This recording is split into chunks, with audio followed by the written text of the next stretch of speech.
Okay. Hi, everyone. I'm Hindi from Great Paws and All. And today I'm excited to be talking to Rita Allen again because we ran out of time last week and there's so much to talk about. So today we are going to focus on quality of life and then anticipatory grief if we have time.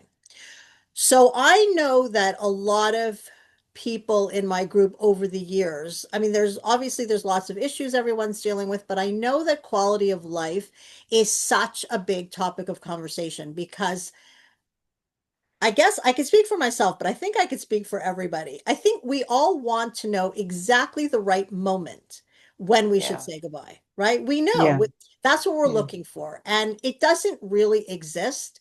And I think also when you're so in, like, you're with your dog all the time, and sometimes you can't really see what's going on. And then, you know, I could have said goodbye last week. I could say goodbye tomorrow, but how do you pick that? So yeah. I have to say, I'm just going to give a quick little thing about my own experience. Most of the time, it has been very, very clear. There's been a very bad blood test, and although you can always let it go another day to whatever, and I've even had my vet say, you could bring her home for a few more days. I don't do that because the test results are clear. What is going to be gained by that? We're not doing, okay, I spend more time, but we're not doing them any favors. Right. So then it's not easy to let them go, but the decision is pretty clear to me. And when my vet confirms it, I know I'm doing the right thing anyway, but when you have confirmation from the vet, I think it makes it easier. The worst time I ever had was because we just rescue old dogs. Mhm. She was deaf, mostly blind. She loved my husband. He was not here. Well, I was living in Florida. He was living here in England. And she went blind all of a sudden. I remember the moment she started screaming in the car, and I knew she lost what little sight she had. At the time, Wow. I didn't, I mean, I had less experience than I have now, but I also didn't have fantastic vet around me. And I didn't know what to do. And it was one of those situations where I probably should have said goodbye at that moment, but we could wait. And it was really bad. And I lived with that regret for a lot years after because I waited too long. And when she started peeing a lot and drinking a lot, I figured, okay, kidneys, because that's what I had experience with, diabetes. Mm. And I knew that involved shots, and she would freak out in the car. You have to go for lots of blood tests. You have to go quite often to the vet, at least at the beginning, until they stabilize them, what medication.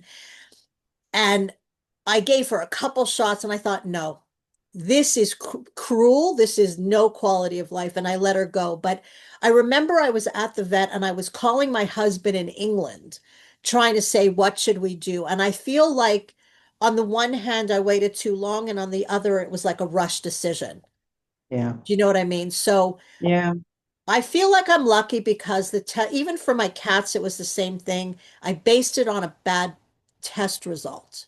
Mhm. But for me, the hardest things would be, like I keep saying, I could have done it yesterday, but oh, maybe I should wait another few days. How do you know? So I know you also have a lot of experience in saying goodbye. So what are your thoughts on what I've just said? And I'm not going to talk, I'm going to let you talk, but like your experiences, and what was it, one thing, what I'm going to say one more thing. Sorry. A lot of people say they'll let you know. I've never had that experience. I think that that's risky to rely on that because what are you waiting for? And are you really going to see that sign? Yes, they'll let you know they stopped eating, they're not eating. They're not, yes, but when a lot of people who I see, what they mean when they say they'll let you know is like a look. That makes me nervous because I think that leads into the potential for poor quality of life and suffering and an emergency dash to the vet in the middle of the night. Okay, what do you have to say? So, um, I've had A couple of different times, different circumstances with losing dogs. My first dog had immune mediated hemolytic anemia. So that is a blood disease where their body stops making red blood cells.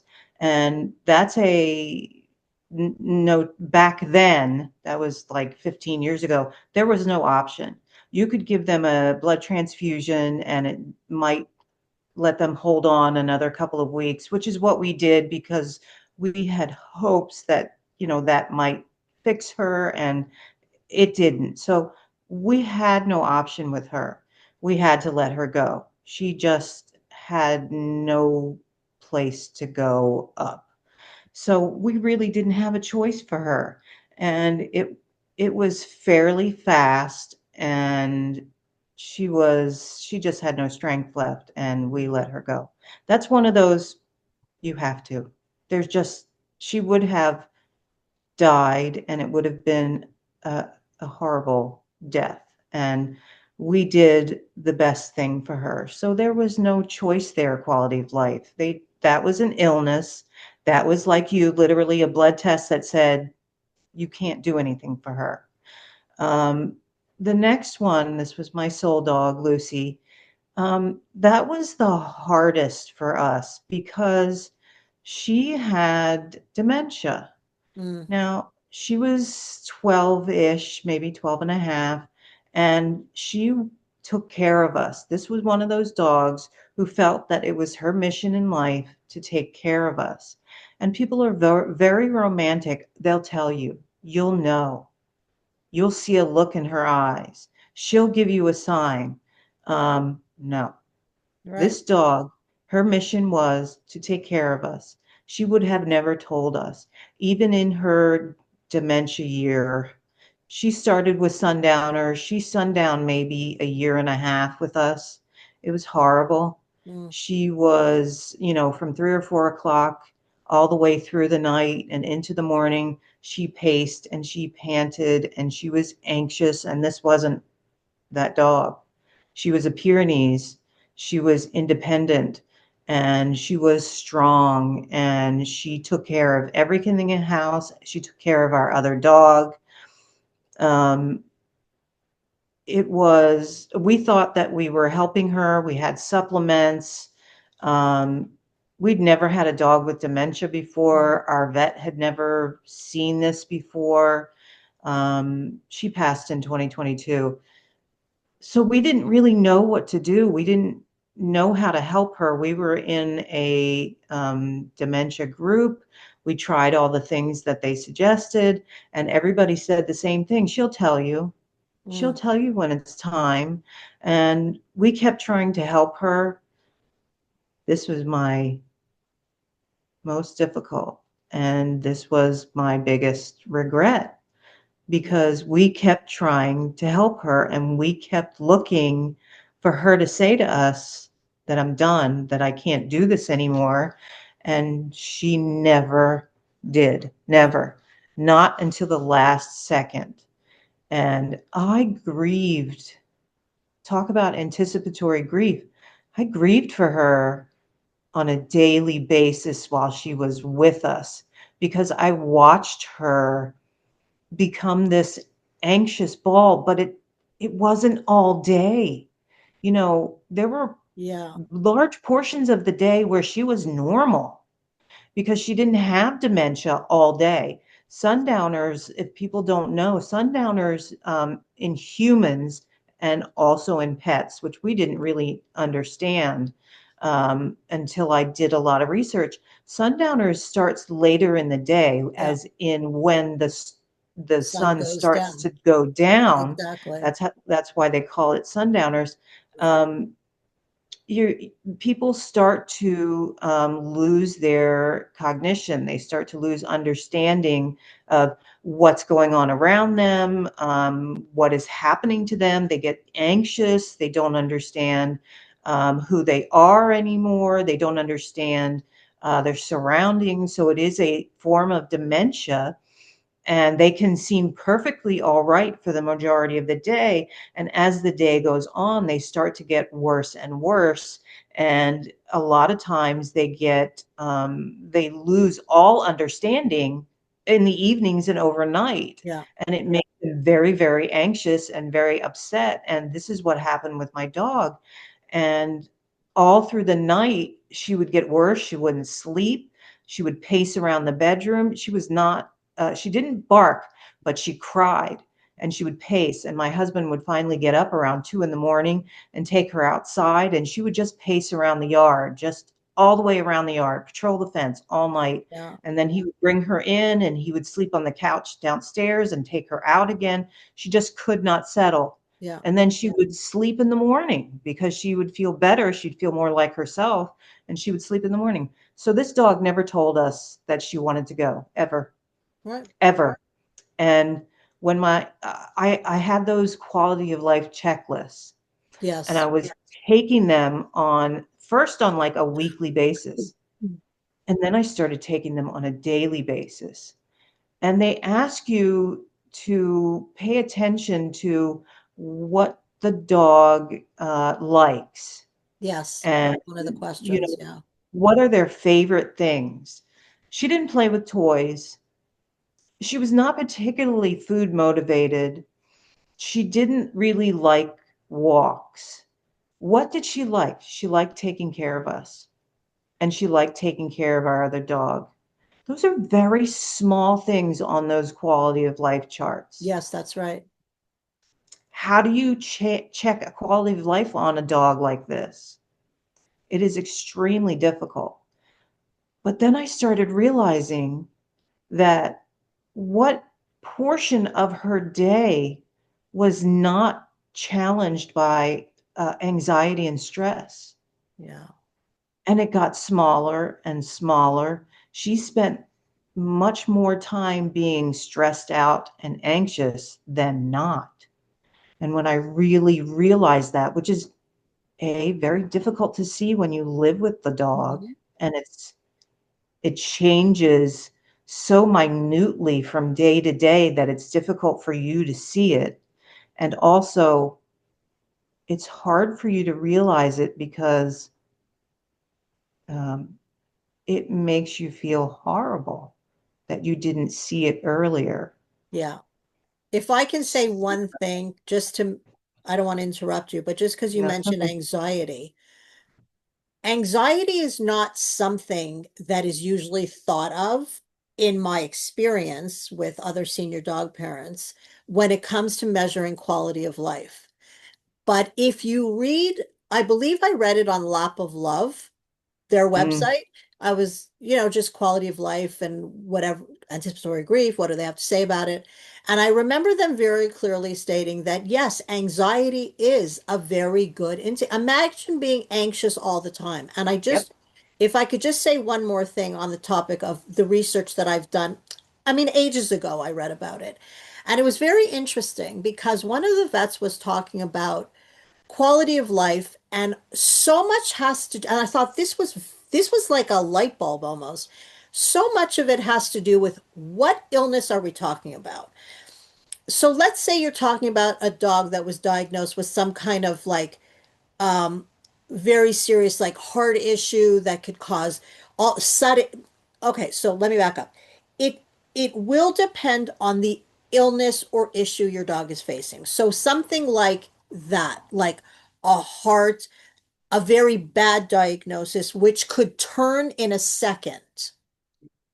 I think that's the one they said. Basically, they said if my dog was diagnosed with something like that, I would put them down right away because of what can happen. And it's not like it's going to take 2 years for it to happen and you're shortening a dog's life. It's more like you're at, it's not even with the initial diagnosis, it's as you're going regularly to the vet to see how the illness is progressing. If you're at the point where it's quite bad, again, that will depend on your conversation with your vet. Me saying not that bad, what does that mean? You speak to your vet. But Mhm. when you're at the point where something can take a turn very suddenly and it could lead to a lot of suffering and maybe an emergency run to the hospital, and you may not have a hospital near you, it could be very, very painful and horrible for everyone involved. They would put the dog down then. Yes. And some would say, as soon as they got that diagnosis, we're saying goodbye. Now, something like arthritis or mobility, that's another story because it's progressive. It could take a long time. So some of that really depends on what are you dealing with and having a good enough relationship with your vet. And if you don't, you better find a good vet Yeah. who will help you see the signs to look out for. And I don't mean that look, Right. which, we don't really believe in, but Right. what can we expect? How can we expect it to progress? And can Mhm. you help me before we get to the point? Because sometimes I read stories, the dog is crying in pain and you're still looking for something to do. Just Right. because there's something you can do doesn't mean it's morally or ethically right to do it. I say it all the Right. time.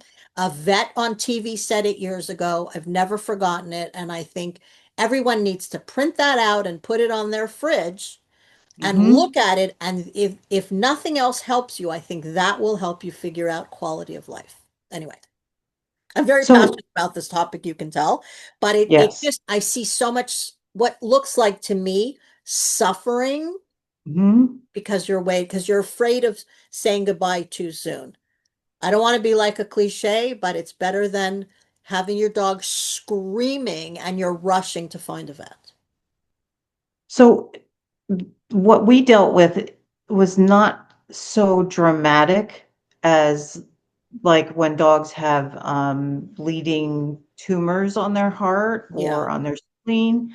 But when we were looking at her and realizing that she was spending more time stressed and anxious yeah, than acting like a normal dog, I wouldn't want to live like that. And there's no cure for what she was dealing with. The right. anxiety medications didn't work for the sundowners. We couldn't take that away from her. We couldn't, you can't cure sundowners, but we couldn't even help her with the stress and Like anxiety. manage the symptom. We couldn't manage the symptoms. And she was spending 20 hours a Oh, day being distressed and maybe 4 hours a day sleeping, or 18 hours in distress and 2 hours okay and 4 hours sleeping. That's not life. no, That's not living. I realized we couldn't keep doing that to her. Now, she wasn't otherwise sick, right. but we couldn't say to her in those 2 hours she was okay, look, I know you're not going to feel well for, the 18 hours, but we love you so much that we want to keep you here. So, just kind of work your way through those 18 hours and we'll see you again in the next two. Oh, God. And you'll understand. She knew who we were. Thank God. She still knew who we were. A lot of dogs that have sundowners don't even recognize their owners. Mine knew. She didn't have sundowner. She had dementia, but she knew me. She knew where she was. And Yeah, we were lucky. Some of them stand in the corner yeah, and don't even understand where they are or yeah, who their family is, so yeah, they're afraid of their family. I mean, yeah, that's a potential in sundowners and in dementia with dogs. That is a absolutely. potential. So we Absolutely. were lucky. She still knew who we were. She still understood going outside. Some of them they can't even go outside to pee or poop Yeah. anymore. So we were lucky that she still understood who we were. She still understood going outside. She still understood eating and drinking, but she was distressed for so many hours of the day. That's where we understood her quality of life was gone. Her body was still okay. She was still 90% mobile. She had some trouble getting up. She was a big dog. She was old. But what were we doing to her? Yeah. What kind of life are we asking her to live? And she was not going to go on her own. She wasn't going to say, hey, I'm done here. Can you just let me go? So how did you decide? Because you could have done it 6 months earlier. You could wait another however long. Do you know what I mean? So how do you know? I think it's just about getting up the nerve and saying, because for me, I always say, you know what? It's not about me, it's about them. And as soon as you flip that, of course we want more time. I miss my heart dog like crazy. but it's not about us, it's about them. But picking up That's the phone is, so that's where my husband and I sat down and I said to him, I've looked at these charts over the quality of life over and over again, and she's not going to get any better from this. There's no making her days any better. It's only going to keep getting worse, and she's not going to tell us. I right, said this to him. I said, she's not going to tell us. And I can't do this to her anymore. I don't know what you're thinking. And he said, I don't want to let her go. And I said, I don't either, but I don't want to keep her here like this. And he said, I don't know what to do. And I said, I do. And he said, I can't make the call. And I said, I can. right. And so we are very fortunate here. There was a group similar to Lap of Love that comes to your house. The vets come to your house. They're called Peaceful Passages. We're in the US, we're in Maryland. Okay. They're called Peaceful Passages. Amazing group of vets. We have had two different people come here for two different dogs. And they came. What I will say is the minute we made the decision, and again, I do talk to my dogs. The minute we made the decision and I told Lucy was her name, I said to Lucy, this is it, honey. We're going to let you go. She relaxed Yeah, because the decision was made for her. yeah. She relaxed. We had them come in a day. They come really fast Well, when that's you great. call. Yeah, The woman, the dispatcher was fantastic. She asked all kinds of questions. We'd never done this before. Our first dog we took to the vet, yeah, and they do everything. You leave the dog with them most of the time. Actually, we took her home and we buried her in the yard. Um, the people who come to the house take the dog, and you can have them cremated, whatever yeah. you want to do. So the group asks you all the questions on the phone, the one that comes to the house, and they will help you decide what to do. Again, not something we've been through, so they lead you quite beautifully through what the process is and what your options are. And when they came out, um, you can we put together our own process of how we wanted to let her go. And at this point, my mother had died a few years before, and my mom made these amazing chocolate chip cookies. And you know, you don't give your dogs chocolate, Right. but we gave her a chocolate chip cookie. Oh, And so she died with little chocolate chip crumbs on her face. Um, she went quite simply, which I didn't think would happen because she didn't really want to go. But I think because we told her that her time was up, we were going to take care of each other. you tell them it's okay. Hmm. Um, that was, she was the hard one Yeah. because we let it go too long. The You first know, one, yeah, it was it was a disease. The first one was a physical disease. You yeah, saw it, you knew it. The blood test was there. It said yeah, everything. exactly, This exactly. one, no blood test. Yeah. She was physically fine, but mentally, you have to remember that too is a disease, and it robs them of their life in the same way. It was horrible. I still hate what we did to her. Listen, I hear you because I've had those experiences that I can't even say their name. Yeah. Um, but you know what? But I also like you don't know what you don't know. And it And made, but we also were filled with like, oh, I hate what I did to her. I'm filled with regret, believe me. But I have to remind myself that I'm saying this with so many more years of experience. You know, I'm beating myself up with all the knowledge I have now, but at the moment, I didn't have it. And I didn't have the vet I have now. And I had a horrible vet that I was recommended to me by a neighbor that seemed to be okay until I had a dog with a problem and she killed that dog. yeah. So, you know, we have to be very careful. I'm like crying from all this.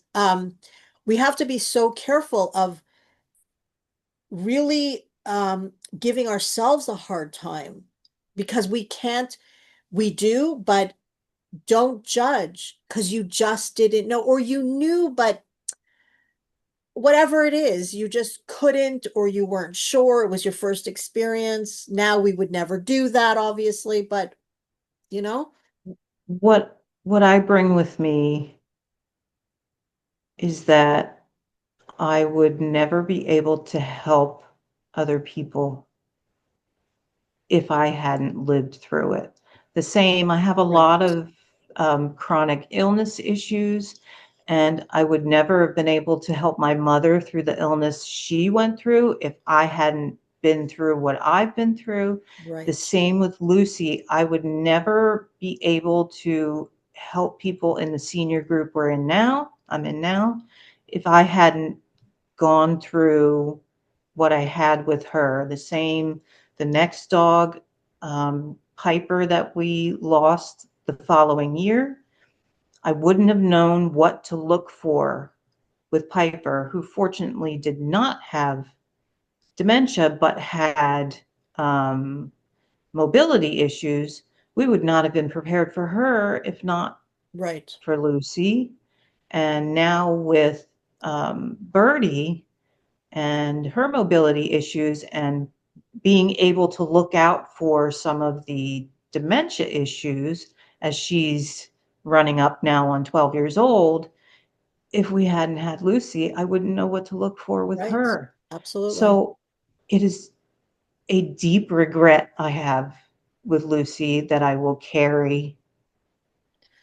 Yeah, But I do have to remember, if I hadn't learned it with Lucy, who would never have been upset with me about it. right. She would never have looked at me and said, "How could you?" She would never.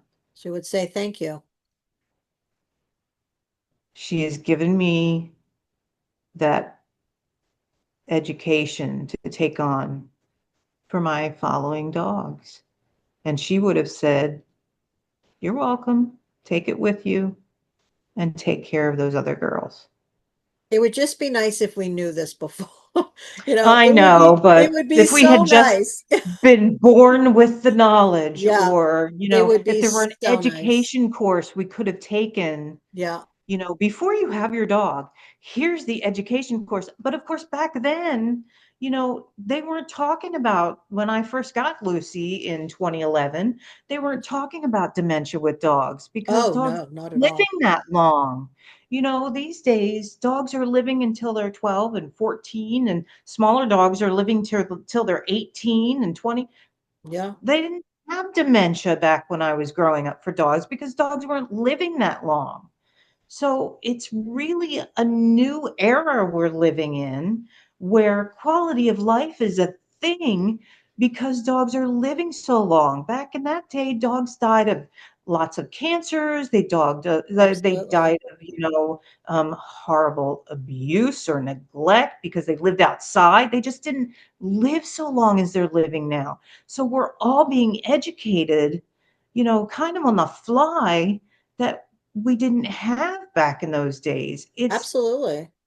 We have like so it 3 minutes left, if you can imagine. But Oh no. Oh my gosh. we'll be talking every week. But I it's know. true. And that's why really I started the group because Mm. it Yeah. started when my heart dog Red got dementia, which I said it in the last time we spoke. My vet didn't even think about Yep. dementia. I'm the one that figured it Yep. out. But that's why I started the group because I'm hoping that with people who are kind of not as far along in the learning process, they will Mm. get the information before they have to get through the learning process like we've So they had look to at, yeah, do. they look for it. They'll be able to look for it. Yeah. Yeah. And that's what was lacking, I think, for a lot of us. And we don't always have helpful vets. And I'm not ragging on vets, but Yeah. I've said this before, two that have killed two different dogs. And sometimes you don't know that a vet is terrible until you're in like a crisis situation. Like if they're just going for a checkup or a blood test, you don't know that they're awful. Yeah. And I didn't know So, this one was awful until I brought my puppy mill rescue to her for a dental cleaning, and I think she had pyromitra, who that one never even said anything about, and she died she called me and said, "I think your dog is dying." oh my Literally, she God. said that. I mean, it was horrific. Which is why I'm so obsessed with telling people they better find a good vet because it's life Yeah. and death, and Yeah.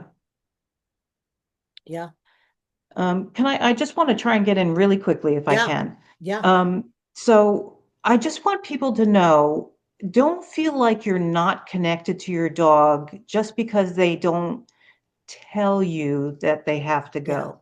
yes, yes. I can't stand when people say, "Oh, they're going to tell you. You'll see it." Please, And then makes me people feel crazy. like they're not connected to their dog because they don't see it. Uh-uh.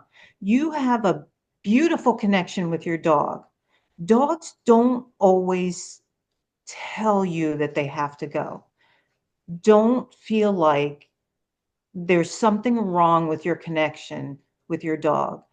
Lucy was my soul dog, soul to soul. She would never have told me. She would never have told me. And Red And would never have told me. I Yeah, don't doubt one bit that that was my soul dog, that we were fully connected. She just would never have told me because right. she felt it was her life's mission to take care of me. She would never have said that it's my time to go. Never. Thank So you don't very feel like much. there's something wrong there. There is nothing wrong just because you didn't see that they were ready to go. No. Thank you very much for saying that. Because we do all have such powerful connections.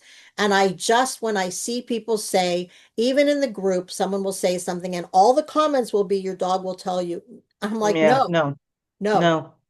I try very hard to make sure I say something I do. because that is not always the case. It is not always the case, and there is nothing wrong with you or your dog or your connection. They just don't always do that. And don't leave it No, for them to let you know. no, You, no. they are You relying can't on wait. us. Yes. You are there to take care of them and to make the decisions that they are not ready to make. It That's is right. your job. That is your job to make Absolutely. sure that you are taking care of them. Thank you so Yes. much for saying that. I'm really happy you did because it's not just me. It's Nope. you, and it's very powerful. So thank you very much. Thank you for such a wonderful chat again. This is super important. I'm really excited for everyone to see this video Yeah. because quality of life, it's just no matter what we talk about, it comes back to that. Yeah. And Yeah. if this can help someone make that decision 5 minutes sooner, then we've done our job. More better hours than not. It doesn't necessarily have to be more better days. Sometimes it has to be more It's better ours. hours than Absolutely. not. Yeah. Absolutely. Thank you so much, Rita. It's such a You're pleasure. welcome. I am Yes. publishing this tomorrow. Awesome. I'm really excited for everyone to see it. I'm going to plug it as much as possible because this will be very helpful. Good. I'm So, glad. Thank you for having me. yeah, say hi to Birdie. I will. Thank you.